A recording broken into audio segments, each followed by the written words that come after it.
and getting some stuff sold for Jill.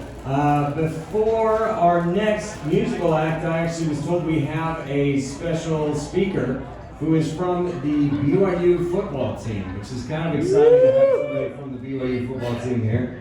I was not a football player in college, as you can tell from my build.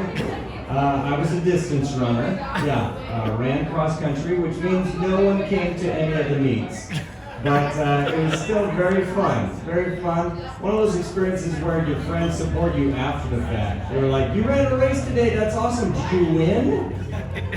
You have to be like, no, I did not win. There was Kenyans out there. Are you kidding me? Grew up in Seattle, not running from a lion. Guess who's faster? The lion guy, by a lot. But we have an incredible football player here, and he's going to talk to us a little bit about adversity. Happens to be Terry's cousin. Nephew. Well, nephew, same thing, only different. In Arkansas. From Arkansas, and remind me of his first name. Dallin. Oh, and so, ladies and gentlemen, please put your hands together for Jill Holker, ladies and gentlemen. Come up to the stage. Do you want to hop up? Be an athlete, Dallin. We have a nice step stool. There we go. Who are you? Here we go. And this one or this one? Yeah. Let's just do hands for you. Wait, who are you, Dallin?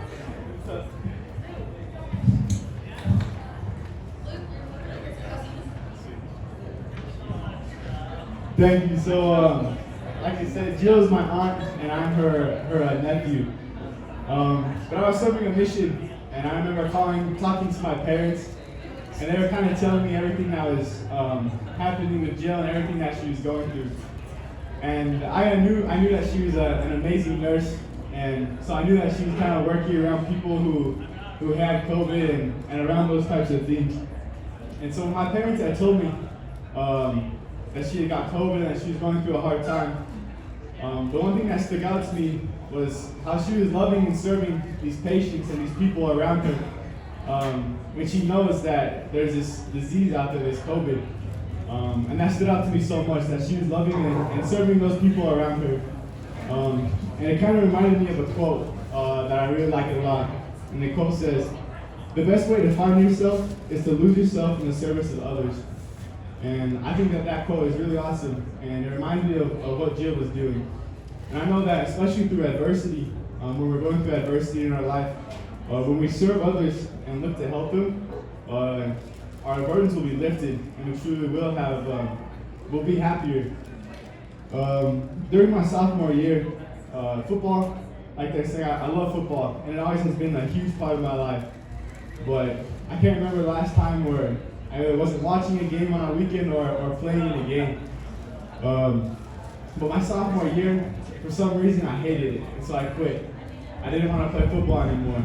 I'm pretty sure I was just a high schooler who thought he knew a lot, but didn't know anything. But I had to quit, but eventually I have awesome parents, and they helped me, and I decided to start playing again. But I kind of wanted a new start, so I switched schools, and I was playing quarterback, but I switched positions. I started playing tight end, and it was weird, and it was hard to get used to it. But I started trying to work hard, and I had great coaches and great people around me to help me to keep going.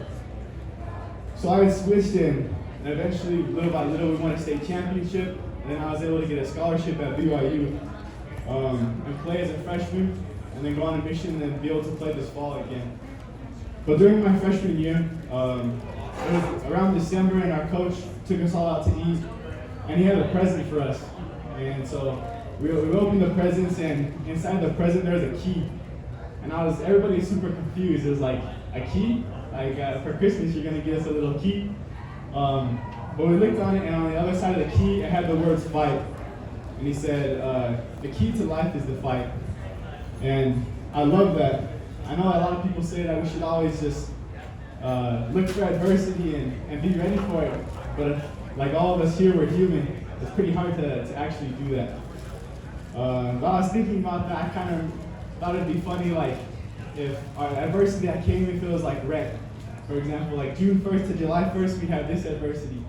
But it's not like that. And we don't always control what happens in our life.